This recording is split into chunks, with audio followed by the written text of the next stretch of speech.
है। माया है आपकी बड़ी गड़बड़ी, इसलिए हम कष्ट सहेंगे, माया में जैव्य नहीं करेंगे। तो वो कहा कि अच्छा बेटा, तुमको हम आशीर्वाद करते हैं कि तुमको माया नहीं लगेगी, निकल बाहर। तब तो निकले बाहर, और जब निकले बाहर तो चलते रहे, रुकवे नहीं किए। कह रहे हैं पीछे से व्यासदेव जी महाराज, बेटा रुको, ठहरो।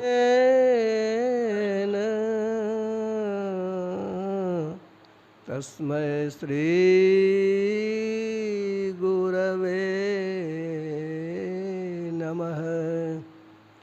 धन्य धन्य सद्गुरु सुखद, महिमा कही न जाय।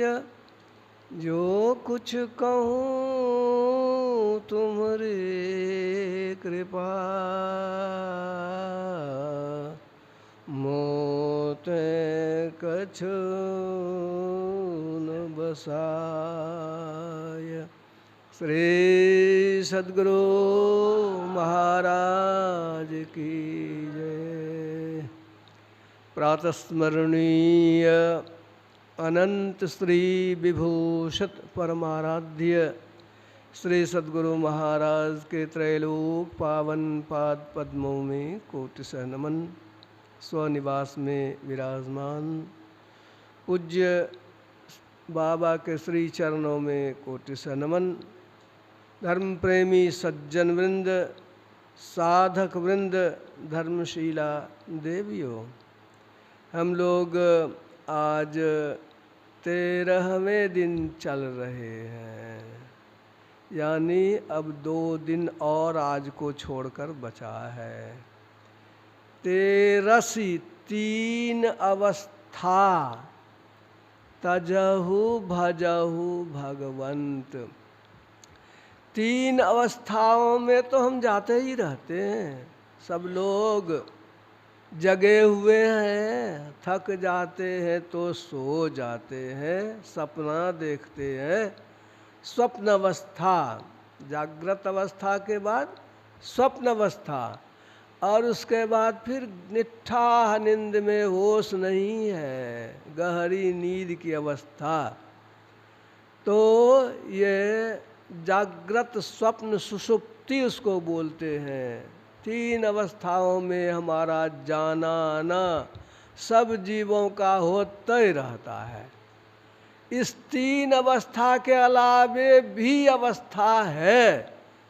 वही गोसाई तुलसीदास जी महाराज कहते हैं कि भगवान का भजन करना है तो 3 अवस्थाओं से ऊपर उठो, और तभी होगा भगवान का भजन भी। 3 अवस्था तजहु भजहु भगवंत, मन क्रम वचन अगोचर, व्यापक व्याप्य अनंत। वो प्रभु परमात्मा जो मन से, वचन से और इंद्रियों से परे हैं, जो रग रग में, कण कण में, रेसे रेसे में व्यापक है, उस परमेश्वर को पाने के लिए आपको यह करना होगा। इसी के लिए तो मनुष्य शरीर मिला है।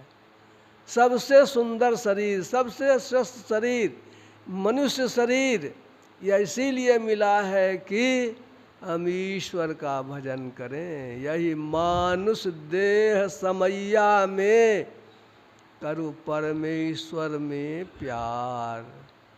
मौसम होता है, समय पर खेती नहीं करे किसान, मौसम के अनुकूल मेहनत नहीं करे तो फसलें होंगी कैसे।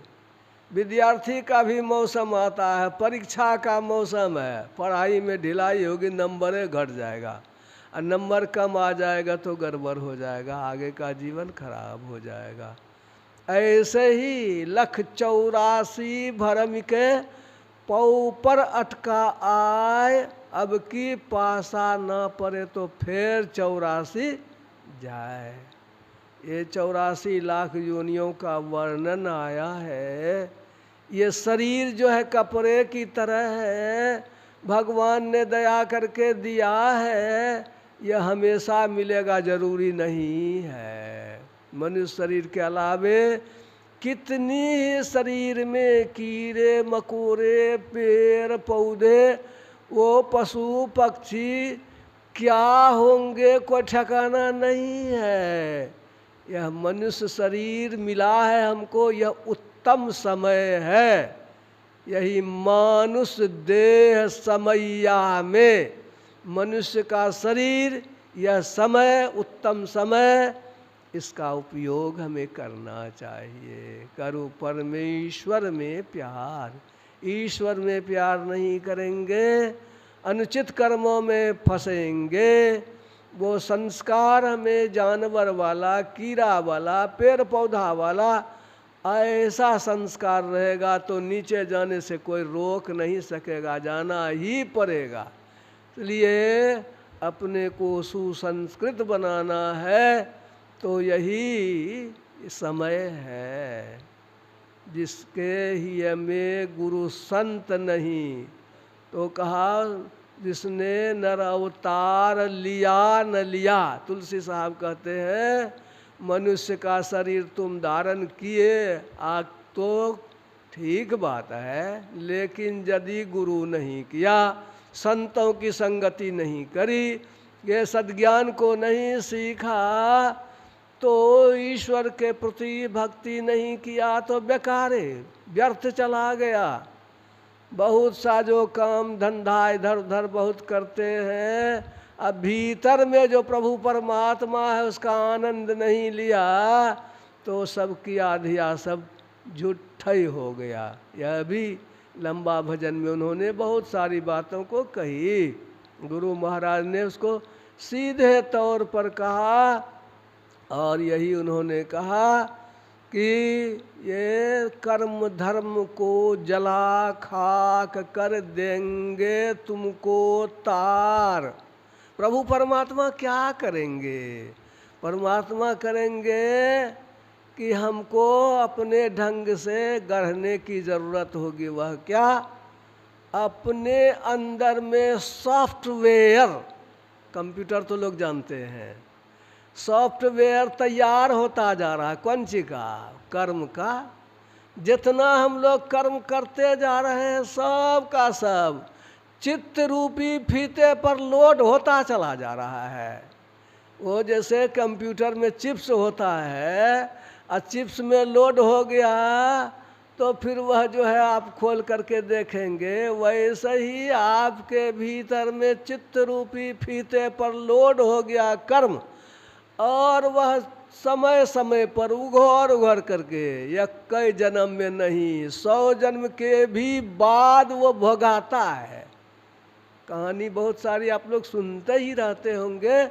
धृतराष्ट्र ने कहा था कि मुझे 100 जन्मों की बातें याद है कृष्ण, मैंने कोई ऐसा कर्म नहीं किया है कि मेरे रहते मेरे 100 पुत्र मारे जाएं। कैसे मेरे 100 पुत्र मारे गए? तुम भगवान के अवतार, भगवान कहलाते हो, अवतारी पुरुष हो, बताओ। तो बताया था उन्होंने कि मांस खाया था बाबा जी के हंस के 100 बच्चे को तुमको तुम्हारे रसोइया ने काट कर खिला दिया था, तुमको पता नहीं था, लेकिन तुम तो खाया था। और उसी के चलते तुम्हारा 100 बेटा 100 जन्म के भी पहले उन्होंने योग बल से शक्ति दिया धृतराष्ट्र को। देख क्या किया है तुमने। जब धृतराष्ट्र ने देखा कि हाँ ठीक है हम खाए हैं मांस, हंस के बच्चे का थर थर कांपने लगा। महाभारत में प्रसंग है। ये कर्म का जो फल है भोगना पड़ता है। उसको कैसे जलावेंगे? उसको जलाने के लिए क्या करेंगे हम लोग? क्या करते हैं? डिलीट। वो डिलीट करते हैं, इरेज भी करते हैं। अब फॉर्मेट में तो सरपट्टे साफ हो जाता है। ये ध्यान है न, ये ध्यान करेंगे तो चित्त की सफाई होगी। चित्त मंतर्गतं दुष्टं, ये दुष्ट चित्त जो अपने अंतर में है उसकी सफाई के लिए यही ध्यान करने की ज़रूरत है। ईश्वर साधन में उसकी ज़रूरत होती है। हम लोग चित्त की ही सफाई करते हैं। मन कहाँ कहाँ भागते रहता है, उस मन को घेर घेर करके लाते हैं। बहुत से शब्दों से हटा करके एक शब्द में लगाते हैं। बाबा बहुत मन चंचल है। अरे दो चार बार जब सब होता ना, दो चार बार हो जाता है, कम हुआ, दो चार बार हुआ कि नहीं हुआ, हुआ ना। इसी तरह से अभ्यास करेंगे, 2 बार हुआ तो 4 बार भी होगा, 6 बार भी होगा। थोड़ा मेहनत करने की ज़रूरत है, ज़रूर मेहनत कीजिए, मन को लगाइएगा तो लगेगा, मन का स्वभाव है, लगाते लगाते लग जाता है, रटते रटते याद हो जाता है, पढ़ते पढ़ते उसको संभाल लेते हैं, याद करिए लेते हैं। भूसगोलवा से भूसगोलवा काहे नहीं है, आखिर उसको घोटते घोटते घोटिए लेंगे। यह जो है जप के लिए भी और चीज़ों के लिए भी है, मन को लगाते लगाते लगाना है। यह कहा कि आप उसको मोड़ते हैं, ये तो मोड़ना हुआ मानस जप है। अब मानस ध्यान भी है। अब मानस ध्यान में सावयव रूप का ध्यान तो लोग जानते हैं, गुरु महाराज के फोटो का ध्यान करेंगे, ये सावयव है। किंतु बिंदु का ध्यान निरवयव ध्यान है, वह भी गुरु महाराज का ध्यान है, दूसरा नहीं है। को रूप को न देखूं, एक बिंदु सब में फेंकूं, रिद्धि सिद्धि को न लेखूं, ऐसी सूरत सिमटा दो। जो सुरत दल सहस में, वात्री कुटी महल में, चढ़ जाओ तहों बिंदु में, वो ऐसी लगन लगा दो, है ना। गुरुदेव दान तारनो सब भव्य था विदारनो। गुरु महाराज ने बहुत ढंग से सबको लिखा है। सिमटी हुई दृष्टि, ये दृष्टि योग का साधन जो है वह क्या करता है, हमें वो सूक्ष्म बनाता है। सुख मन तिल हो पिल तन भीतर, होंगे सबसे न्यार, यही मानुष देह समैया में करो परमेश्वर से प्यार। वहाँ जाएंगे तो मैं ही हो सकोगे, जाओगे वही बहीन होने की ज़रूरत होती है। ये जो कहा गया है, ऐसा जो करते हैं तो उनमें स्वाभाविक ही आसक्ति घट जाती है। बाबा नज़र जमती है न तो दुनिया की बात उतना अच्छा नहीं लगता है, कारोबार से मन थोड़ा अलग हो जाता है। ये अभ्यास करने से होगा, मुजबानी नहीं होगा। ये मुजबानी मन को रोक लेंगे तो कब धोखा दे देगा मन को ठिकाना नहीं है।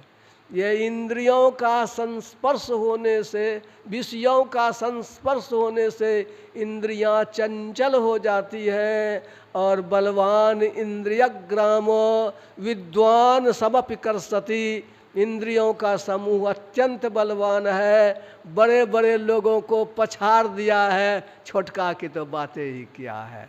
ये मन जो है साधारण नहीं है। वो चेत करू बाबा बिलैया मारे मटकी वो गाते हैं न लोग, ये हाल है वो मन का। उस मन को रोकना साधारण बात नहीं है, ये साधना के द्वारा ही रुकता है। गुरु महाराज ने इसी को कहा, केवल बुद्धि बल से रोकने के लिए हम कोशिश करेंगे तो वह भी करना चाहिए, और फिर रोकने के लिए साधन भी करना चाहिए। मन जाए तो जाने दे, तू मत जाए शरीर। मन में विषयों की आकांक्षा हो गई, दुष्कर्मों का भाव आ गया है, तो उसको रोकिए तो जरूर। तो तू शारीरिक कर्मों को रोकिए, तू मत जाए शरीर। मन गया तो गया, शरीर के कर्म में उसको लिप्त नहीं होने देंगे, यह आप कर सकते हैं। मन जाए तो जाने दे, तू मत जाए शरीर। इस तरह से पांचों आत्मा बस करी, कह गए दास कबीर। यह कहा विषयों के लिए, जैसे रूप है, रस है, गंध है, भोजन नहीं करेंगे काम चलेगा, कुछ न कुछ तो करना ही पड़ेगा। रूप रस गंध स्पर्श और शब्द, ये जो विषय है इसमें कुछ करना पड़ता है। इसके लिए कहा पांचों कुतिया राम की, करत भजन में भंग, इनको टुकड़ी देकर करो सदा सत्संग। कुत्ता भूख रहा है ना, चोरवा सब हाथ में ले लेता है रोटी, अब कुत्ता सब हल्ला किया तो टुकड़ी फेंक दिया रोटी, अब कुत्ता खाने में लग गया, इधर चोरी कर रहा है। वैसे ही ये इंद्रिय चोरवा है, इंद्रिय चोर, इसको थोड़ा सा दे दीजिए और अपना काम भगवत भजन में फिर लग जाइए। यह है, इसी के लिए कहा कि यह जो है यह कर्म योग, काम को करते हुए तब अंतर में भी ध्यानो करना है। अंतर साधन करने से बचे नहीं करेंगे तो हम वह भी नहीं कर पाएंगे। गुरु महाराज ने स्पष्ट कहा, कर्म को कहेंगे हम काम्य नहीं करेंगे, यही कर्म योग है। चुप्पे चाप रहेंगे, लेकिन चुप्पो रहिएगा तो मन बैठे रहेगा? मन तो करवे करेगा उछल पुथल। मनसा वाचा कर्मणा, मन से भी कर्म होता है, बोली से भी होता है, कर्म से तो काम से होवे ही करता है। काम से आप चुपचाप इंद्रियों को रोक लेंगे, लेकिन मन तो गड़बड़ करवे ही करेगा। इसलिए कोई कहे कि हम कुछ नहीं करेंगे, बैठे रहेंगे, यह तब भी कर्म उसको होगा ही। और कर्तव्य कर्म को नहीं करेंगे तो संसार कैसे चलेगा? इसलिए वो जो कहा, देखो भालो तक्को मत, खाओ पियो चखो मत, भोगो भागो फंसो मत, सत्य बोलो डरो मत। कहने के लिए तो कह दिया, लेकिन करना कठिन है। यह तब होगा जब नियमित रूप से त्रैकाल संध्या भी करेंगे, यानी मन को रोकने का अभ्यास भी करेंगे। यह तो भगवान कृष्ण भी करते थे। वे भी ब्राह्मे मुहूर्ते उत्थाय वायु तस्पृश्य माधव दध्यौ प्रसन्न करण आत्मानं तमसः परम। 3 बजे भोरे भगवान कृष्ण ब्रह्म मुहूर्त में उठ करके अपने आत्मस्वरूप का ध्यान करते थे। ये इंद्रियां हैं, इसका विषयों से संपर्क होता है, इसका डोरी लगा हुआ है मन से, यानी इंद्रियों से उच्च है मन, मन से आगे मजबूत है बुद्धि। अब बुद्धि का नियंत्रक है आत्मा। आत्मरत हो करके कर्म करेंगे तो कर्म का फल नहीं लगेगा, मुजबानी नहीं। आत्मरत होंगे तब। एक आदमी बगीचे में पहरेदारी कर रहा था, उसका बगीचा था, बढ़िया फसल लगाया था, आम कटहर लीची बरहर। गाय आ गई खाने के लिए, दौड़ा, मारा लाठी, बस मरिए गया। गाय मर गई तो गो हत्या का पाप आ गया। कहा कि तुमको हम पकड़वे करेंगे, तुम क्यों मारा गाय को? ये आदमी था चालाक। ये कहता है, सुनो तो क्या ये हाथ ने मारा है ना? तो हाँ, हाथे मारा है। हाथ का देवता है इंद्र, इंद्र को जाके पकड़ो, क्योंकि हाथ तो इंद्र चलाता है, हाथ का मालिक है इंद्र, इसलिए जाकर के इंद्र को पकड़ो। तो गोहत्या चला गया इंद्र के पास, कहा कैसे ऐसे घटना घटी है, तुम हाथ तुम का देवता है ना तुम? तो हाँ है। तो हाथ का देवता है तो मारा है हाथ से, और तुम हो हाथ का मालिक, इसलिए हम तुम्ही को पकड़ेंगे। कहा चलो चलो हम भी चलते हैं। इंद्र ने भेष बदल लिया। अब भेष बदल करके वो आदमी था बगीचे में, पूछता है, बाबू ये बगीचा किसका है? कहा हमरे है, हम ही लगाए हैं बगीचा।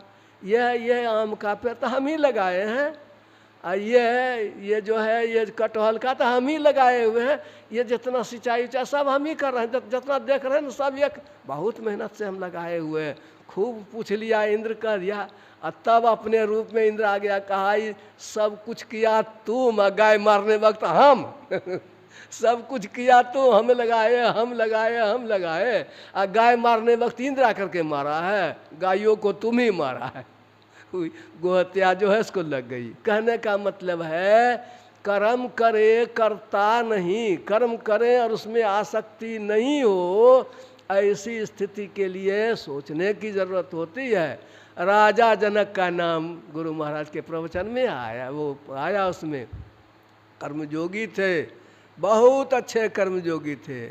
अब गया वो जो थे ये सुखदेव मुनि जन्मे लिया, तो जन्म तो पहले माँ के पेटे में रह गया 12 वर्ष तक, अब पेट से निकलवे नहीं करे। व्यासदेव मुनि कहे कि निकल बेटा, वो कह नहीं निकलेंगे। अंत में 12 बरस हो गया तो ब्रह्मा जी को बुलाया। नियम कानून बदल गया है क्या आपका? क्या हुआ? 9 महीना में बच्चा होता है, हमारी पत्नी 12 बरस से ये दुख भोग रही है, क्यों क्यों नहीं आप, क्यों, क्या नियम क्या बदला है आपका? ब्रह्मा जी कह रहे ये पूछते हैं। ब्रह्मा जी कहते हैं बेटा कष्ट नहीं होता है, उल्टा ही लटका हुआ है, मल मूत्र के बगल में तुमको कीड़ा मकोड़ा काटता होगा, क्यों नहीं निकलता है? कहा नहीं नहीं निकलेंगे। क्यों? आपने गड़बड़ कर दिया है, सृष्टि बनाई है लोगों को झराइए देता है, माया है आपकी बड़ी गड़बड़ी, इसलिए हम कष्ट सहेंगे, माया में जैविय नहीं करेंगे। तो कहा अच्छा बेटा तुमको हम आशीर्वाद करते हैं कि तुमको माया नहीं लगेगी, निकल बाहर। तब तो निकले बाहर, और जब निकले बाहर तो चलते रहे, रुकवे नहीं किए। कह रहे हैं पीछे से व्यासदेव जी महाराज बेटा रुको ठहरो, कहानी है श्रीमद् भागवत की कथा है। उसके तरफ से पेड़ पौधा कहता है कौन किसका पिता, कौन किसका बाप बेटा, वो उसके वो जो वो इस तरह से जोगी हो गए थे। तो फिर जुगती से वो बुलाए उसको अपने पास। जब वो आए तो कहा बेटा तुम तो अपने बहुत जोगी है, ज्ञानी है, एक बात हमको बताओ, बिना गुरु के किसी का कल्याण हुआ है? बिना गुरु के, गुरु बिनु भव निधि तरय न कोई, जौ बिरंची शंकर सम होई। ब्रह्मा हो शंकर हो जो कोई भी हो, जब तक गुरु नहीं तब तक जीवन शुरू नहीं। तो तुम्हारा जीवन शुरू हुआ कैसे? गुरु किया तुम तो नहीं, तो हम कहाँ गुरु खोजेंगे? आप ही तो वो 18 पुराण लिखे हैं, 4 वेद भाग किए हैं, आप ही हमारा गुरु बनिए। कहा तुम जन्मे से हो बैरागी, तुम्हारा गुरु हम नहीं, मैं नहीं। तब कहा जाओ राजा जनक के पास, वही तुम्हारे गुरु होंगे। अब वहाँ जाना, तुमको उड़ने आता है आकाश में, तुम जोग बल से उड़ सकता है, उड़ के मत जाना, पैदले जाना, पैदले जाना है वहाँ। तो पैदले चलते चलते सुखदेव मुनि जी पहुँचे। जब वहाँ पहुँचे दरबार में देखा नाच गान हो रहा है, हिसाब किताब हो रहा है, राजा जो है उसी में मस्त हैं, व्यस्त हैं। अब राजा मस्त हैं और व्यस्त हैं, कहाँ चले आई? जोगी है, गुरु है कि इधर देखते ही वो बहुत आसक्त है राजा जनक, इसका दिमागे नहीं काम करे। फिर सोचे कि पिताजी तो हमारे साधारण नहीं है, कुछ सोचिए के भेजे होंगे। खड़ा है, कहते हैं कई दिन तक खड़े रह गया, बोलेबे नहीं किया इनको कोई। तब बुलाया, कहा कहाँ आया है? कहा आया है गुरु करने के लिए। तब भेज दिया, कहा भेज दो भीतर, जहाँ केवल महिला रहती थी, पुरुष को नहीं रनिवास में, वहीं भेज दिया। महीनों है वहाँ, महिलाएं सब नहवाती है, खिलाती है, और सब जो है सब हो रहा है। जब बहुत दिन बीत गया तब कहता कि आज चलो आज तुमको राजा साहब का तुमको भेंट कराते हैं, उनकी बुलाहट है, चलो स्नान करो। स्नान किया, कहा पहले भोजन कर लो। भोजन के लिए जो बिछावन लगा दिया और वो बैठ गया वहाँ पर, थाली लेकर के 36 प्रकार का व्यंजन, ढेर का ढेर सब्जी और खट्टा मीठा चरपरा नमकीन कसैला सब रख दिया सामने में। कहा देखो ऊपर में वो देखो लटका हुआ है ना, बड़का पत्थर है, अब पतला सूता से लटका हुआ है, वो यदि गिरा कि खत्मे हो जाओगे। देखा न करे तो मौत लटका हुआ है कपारे पर, और देखो तुम्हारा दासनी इसी जगह लगा हुआ है, सो देख लो अपने हिसाब से खा लो। अब तो थाली आगे रखा हुआ है, भागवो कहाँ करेगा? चटपट खींचा समेटा, क्या देखेगा खट्टा, क्या देखेगा मीठा, क्या देखेगा स्वाद, सबको घाट घूट करके खींचा, 2-4 को भागा वहाँ से। भाग करके गया राजा के पास, जनक जी के पास। कहाँ आया है? आए हैं गुरु करने के लिए। ऐसे गुरु में तुम्हारा जरा जांच होगा। क्या जांच होगा? कहा देख हाथ में करवा तेल से भरी हुई कटोरी रहेगी, कटोरी में तेल भरा हुआ जो कटोरी है उसको लेकर के जो 10-15 किलोमीटर जो ये है वो का मिथिलापुरी, चारों बगल तुमको चक्कर लगाना होगा। अब पीछे में रहेगा जल्ला तलवार लिए हुए, एको बूंद तेल गिरा की गर्दन साफ। तो बोलो कहाँ हम तो जाएंगे, गर्दन कटे की रहे। यह तन विष की बेलरी, गुरु अमृत के खान। शीश दिए जो गुरु मिले तो भी सस्ता जान। गर्दन कट जाए तो कट जाए, आपको हम गुरु बनेबे करेंगे। दीजिए, तैयार हो गया। वो हाथ में करवा तेल से भरी हुई कटोरी है और पीछे में 2 जल्लाद वो लगा हुआ है तलवार लेकर के। अब ये जो है धीरे धीरे हाथ में कटोरी लिए हुए तेल भरा हुआ डेग बढ़ाते जा रहे हैं, बढ़ाते जा रहे हैं, बढ़ाते जा रहे हैं। घूमते घूमते घूमते 10-15 किलो चारों तरफ घूम गए, एको बूंद तेल नहीं गिरा। जब तेल नहीं गिरा पहुंचा दरबार तो कहा कि तुम घूमा चारों तरफ। कहाँ तेल नहीं गिरा? तो नहीं, जल्लाद ने कहा नहीं गिरा है तेल। ठीक बात है। अब यह बताओ तुम घूमा कि नहीं घूमा, सो पहले बताओ। फला चौक पर कौन कौन दुकान थी, कैसी भीड़ थी, कैसा क्या था? कहा हम मेरी नज़र तो तेले पर था, इधर उधर तुम देखा नहीं। इधर उधर देखते तो गर्दने साफ हो जाता। हम तो हमेशा मौत को ख्याल करते रहे और कटोरी को देखते रहे।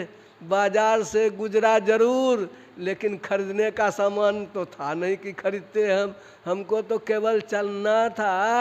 ऐसे दुनिया में रहता हूँ और दुनिया का ये खुद गर्ज नहीं हूँ, दुनिया से हम कोई मतलब नहीं रहे। तो जनक ने कहा अच्छा दुनिया में रहो और दुनिया के किसी बात से कोई मतलब नहीं रखो। यह तेल ने तुमको सिखाया कि तेल लेके गया और कुछ भी नहीं देखा। इस तरह से जीने की बात होती है। और यह बताओ कि भोजन जो किया था कौन कौन सब्जी था, खट्टा कौन था, मीठा कौन था, नमकीन कौन था, कितना सब्जी था? कहा था तो सब्जी बहुत, लेकिन ऊपर में तो मौत लटक रही थी। हम मौत को देखते कि हम सब्जी का स्वाद लेते। वो तो चटपट खींचे हैं और भागे हैं। कहा कि चटपट खींचे हो और भागे हो, इसीलिए तुमने उसके स्वाद को भी नहीं जाना। खाओ पियो चखो मत, ये हो गया। देखो भालो तक्को मत, ये तो घूमते घूमते देख लिया। यह जो तरीका है जीने का, यह है कि वो सूरत सदा साबित रहे जहाँ तहाँ लौलीन। सूरत सदा सन्मुख रहे जहाँ तहाँ लौलीन। दादू पीवे प्रेम रस, ये प्रेम रस में पगा हुआ जो मन होता है वह ऐसा होता है, अपने मस्ती में रहता है। संसार के कामों को करते हुए भी संसार से जो अपने को हटा करके रखता है, यह जो तरकीब है, इस तरकीब से ही संसार के कामों को करने की जरूरत है। आत्मरत होकर के काम करेंगे। उसने क्या किया, कौन काम हुआ, उसकी सुधि उसको नहीं रही तो कर्म का लेप नहीं लगेगा। वो जो है चिप्स में लोड होबे नहीं करेगा। ख्याल उधर है ये नहीं है, मन उसमें लगा ही नहीं तो कर्म का फल उस पर चढ़ेगा नहीं। इस तरह से कर्म का बंधन उस पर बंधेगा नहीं। यह आत्मरत हो करके जो कर्म करते हैं उसके लिए कहा गया। उसी आत्मरत हो करके कर्म करने के लिए हम लोगों की साधना की पद्धति है। साधना करने की विधि यही है कि मन को पूरी तरह से हम अलग कर लें। ये स्थूल इंद्रियां, ये इससे तो ये 3 दिन परे त्रिगुणेर परे स्रोतेर जलते डूबिलो प्रतिमा दशमी दशा ये दशम दशा की बोले बुझाते पारी ना। वो दसम द्वार में जब जाते हैं तो जो है दसों इंद्रियों से छुट्टी मिल जाती है। सपने में भी जाते हैं तो दसों इंद्रियों से छुट्टी मिल जाती है, नमूना है। सोए हुए में जब जाते हैं तो पहले हाथ ठंडा, पैर ठंडा, सभी चीज़ें ठंडा पड़ जाता है और फिर कहाँ खो जाते हैं। वो जो अधनिनिया में वहाँ जो जाते हैं इस पार और उस पार, वो जाने वाला जो है रास्ता वहाँ सिमट जाते हैं। आंखें बंद करते हैं और सारे शरीर की चेतना सिमट करके वो आ जाती है आँख में, और आँख से वो घरक जाती है नीचे। वो ऊपर यदि हम उस समय चढ़ा सकें, उसको रोक सकें, तब तो दूसरी बात हो जाएगी, लेकिन सो होता नहीं है। फैला हुआ मन है। मन कैसा फैला हुआ है? जैसा गोसाई तुलसीदास जी महाराज ने लिखा, सफरी सन्मुख जल प्रवाह, सुरसरी बहई गज भारी। नदी है, हाथी को पार करना है, हाथी डूबता उबता नहीं है, लेकिन वो सुरसरी गंगा नदी में बहुत पानी है और रेत भी है, धार भी है, करंट भी है। वो जो हाथी है करंट में बहस जाता है, सामने सामने नहीं पार होगा, धारा में बहते बहते बहते उस किनारा चला जाएगा। लेकिन एक मछली होती है, पोठी मछली कहते हैं हम लोग गाँव घर में, उसको वो कहा सफरी। छोटी सी मछली होती है, बड़ी नहीं होती है। उल्टी धारा आ रही है पूरब से पश्चिम तो पश्चिम से पूरब, उछलते उछलते चल जाती है। लोग तो कहते हैं कि पानी को पकड़ करके पहाड़ों पर चढ़ जाती है मछली, पोठी छोटकी मछली सफरी। वही सफरी सन्मुख जल प्रवाह, सन्मुख एकदम सामने जल प्रवाह में वो चली जाती है। क्यों? वह छोटी है इसीलिए, और जो फैला हुआ है उससे काम नहीं चलेगा। मन है हम लोगों का फैला हुआ, सिमटते जरूर हैं, और सिमट करके जैसे जाते हैं वहाँ पर सुखमना में संभाल तो होता नहीं है। आज्ञा चक्र, आज्ञा मिले ऊपर चलने की, सो नहीं होता है, घड़क करके नीचे चले जाते हैं। वहाँ सिमटाव की आवश्यकता है। अभ्यास करके वहाँ छोटा कर ले। चीटी चलल अपन ससुररिया, नौ मन काजर लगाए। हाथी को मारी बगल तर लिन्ना उठवा के ले लटकाए। कोई देखो रे लोगो। पूज्य बाबा का पदार्पण हो रहा है, स्वागत कर ले। बोलिए श्री सद्गुरु महाराज की जय।